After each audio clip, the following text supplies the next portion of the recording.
Hi, my lovies. This is Christina with Karma's Eye Psychic LLC here on Universal Spirit Podcast, also known as Mystical Charms. And we are going to be talking today briefly about Egyptian mysticism or Egyptian magic. Now, to preface this, a lot of things about Egyptian culture are, very mainstream knowledge when it comes from, pyramid text, coffin text, and the Book of the Dead. Um, it's very obvious in Egyptian culture is centered around magic, mysticism, ritual work, and, just staying in contact with the universe in general, because we are all familiar of all the Egyptian gods and goddesses down to Thoth, Bast, Isis, and etc. Egyptian culture is one of the first civilizations to ever be recorded, not only in accuracy but in great detail, not just through hieroglyphs, but also through spiritual means as to pottery and the way people lived and the way people ate, made clothes, and etc. Egyptian society has been the most documented and intricately than any other civilization on earth.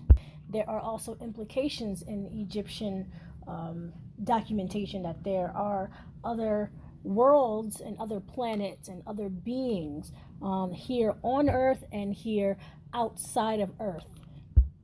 There's also a lot of skepticism around the pyramids being the most famous pyramids on earth, or even being the biggest pyramids on earth.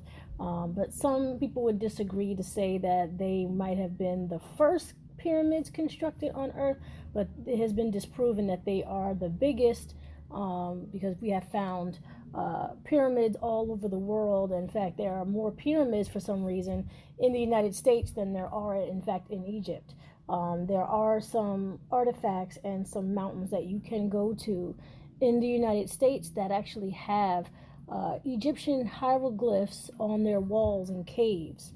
But what we want to talk about really is that the Egyptian culture of magic and mysticism really comes from the one focal point, which is the sun. All the Egyptian pyramids have been linked to be directly aligned with the sun, and there is multiple documentation of the worship of the sun. Whether you believe in Ra, Anubis, or even Apollo, that there is a particular sun god in Egyptian culture, Isis or Osiris, however you want to word it, or whoever you want to choose. Almost every Egyptian god or goddess is associated with the sun in some way, that they are all born from this source of light or this source of energy, right? Egyptian culture and their magical rituals is a very polytheistic religion, or way of life. They do not believe in one God. They do believe in multiple gods from multiple situations in life, giving power and actually giving life to everything that they do. The god or goddess over food, the god and goddess over relationships, one's over beauty, under for justice, public order, and etc. Being as polytheistic as they are, because they are still to this day very polytheistic, that the culture and the magic has definitely survived centuries, and I mean centuries upon centuries, that Egyptian magic and just everything about the culture has started everything. And people do believe, when I say people, I mean spiritual, scientists, right, believe that even Egyptian culture will in fact still be here once everything else has evolved and changed. But there's nothing much to change about Egyptian magic or mysticism, as they have documented, the contact of extraterrestrials, have seen spaceships and other beings coming from other worlds into this world. Egyptian magic has also acknowledged the existence of a thing called a stargate, which is a way to transport from one place to the other without needing, a car or horses or any other, travel means, that we could go from one part of the earth to the other part of the earth, as long as there was a stargate on the other side. That these portals were somehow connected to the universe to just, bleep us into the next destination, so to speak. The belief is that there are gods and goddesses that rule over these stargates, that give or do not give permission for either humans or other beings to enter in or out of our world. And you're probably wondering, what does this have to do with magic? Well, to this day, there is still belief that these portals are not man-made, that they are in fact the instruments of gods and goddesses. And in a lot of Egyptian magic today, there is the belief that these gods and goddesses don't ever die. Okay, they do not die, whether you can see them or not, that they physically embody humans, or even animals, right? For example, the goddess Bastet, I guess, was started off as a cat and will always be a cat. Or the symbol of cats, being the guardians of the underworld, being the goddess of sexuality, and all, sexual prowesses or whatever, will always be a cat. So the sign and symbol of a cat, is that goddess's, their staple, on that particular source of magic. Yes, I know I'm rambling, but to be honest with you, with all the research that has been done, and the research that I have done and knowledge that I have attained, Egyptian magic, mysticism, culture, when it comes to gods and goddesses and the sun and Isis, weighing your heart at death, in between the Ba and the afterlife, and then your new life, and being buried with your things, all of these things seem to they don't have a beginning, and they don't seem to have an end. There is this never-ending cycle of magic when it comes to Egyptian culture. Like, there is no permanency. Like, the idea of something being completely permanent is not a thing. That things are ever changing, things are always changing, and change is certain. Change is needed, or change is even necessary.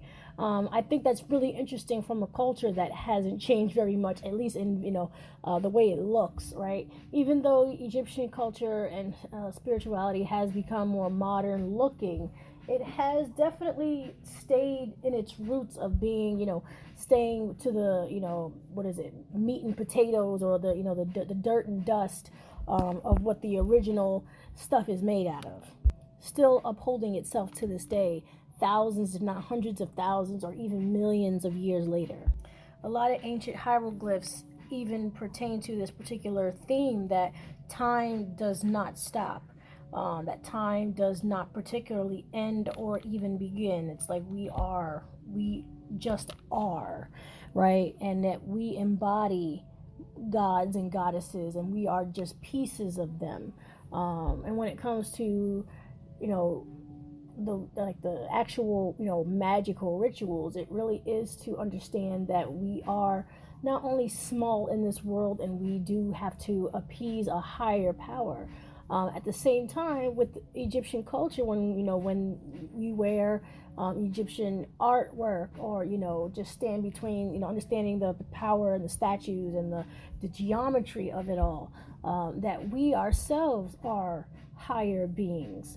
But we have to surrender to a higher being before we really understand that we ourselves are higher beings.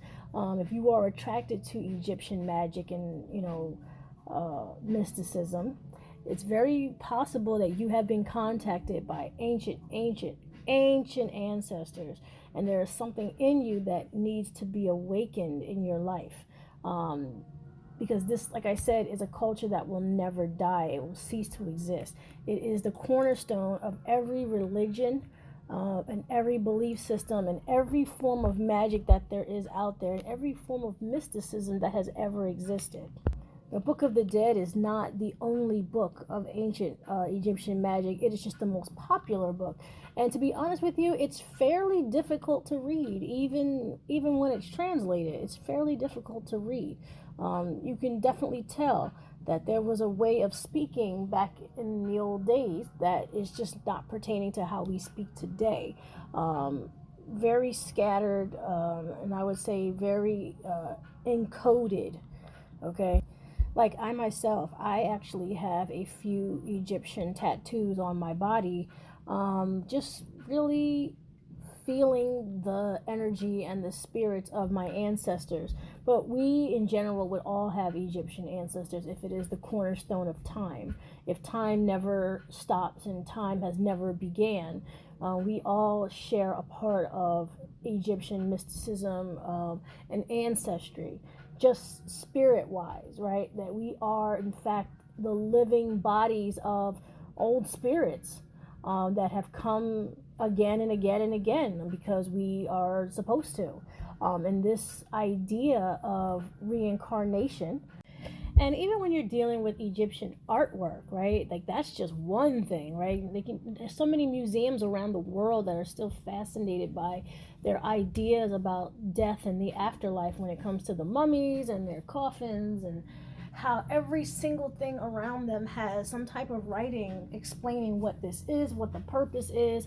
Just a very, very, modern, very forward-thinking society. Like even the intelligence of this society is still to this day unmatched, right? It is still unmatched with their dedication, with their accuracy, with their discipline. Like their calendars still recording up until this day. There are the calendars that have predicted even today's world events, and understanding how if we are not understanding of the past, of course we are doomed to repeat it. And that is something that has come from Egyptian magic, wanting to not repeat cycles, but understanding how cycles do keep repeating themselves. Again, this is just me rambling about what I know and what I research in regards to Egyptian magic. It's just brief, nothing overblown. I have listed a few sources. But this is a really, common discussion. It's something that people want to, take further. And don't know how many movies have been made about mummies and Egyptian gods and Cleopatra. One thing I will say is it anything, looking familiar in regards to United States today? Because I'm recording this July 25th, 2024, and as of right now, we are looking at possibly having a female president in the United States. Supposedly, we'll see, right? I don't get political. However, somebody has attributed this as an example of how Cleopatra was like the last ruling queen or king of Egypt, and that's when Egypt fell, or the empire, Roman Empire fell. And seeing that maybe another woman of color being brought into power might bring down this particular empire, which we know as the United States. Whether you agree or not, it's just something that had been brought to my attention, and had no problem just dipping that in there and adding it to Egyptian mysticism and magic, because it's another prediction, because they definitely believe in psychics and soothsayers and seers, right? They were the first ones to openly admit, like, yeah, this is our way of life. We do everything, and everything is spiritual. This is where the early concept of manifestation comes in. That if a person spends enough time in prayer and visualization, and also putting forth the effort, that manifestation and the execution of plans and intentions is more than likely, or more than possible, if not even possible, intended, or not intended, meant to be, right? That is ordained by the sun or the gods or the goddesses, that it is allowed to be, right? And understanding that we are in many paths, many timelines, right? And that every decision creates a path and creates a timeline. But that's another point for another day. So again, this is Christina with Karma's Eye Psychic LLC here on Universal Spirit Podcast, also known as Mystical Charms. Just taking a brief deep dive into Egyptian magic, mysticism, and culture, and just telling you what your thoughts are. And I will see you in the next episode. And thanks for listening. Okay, bye.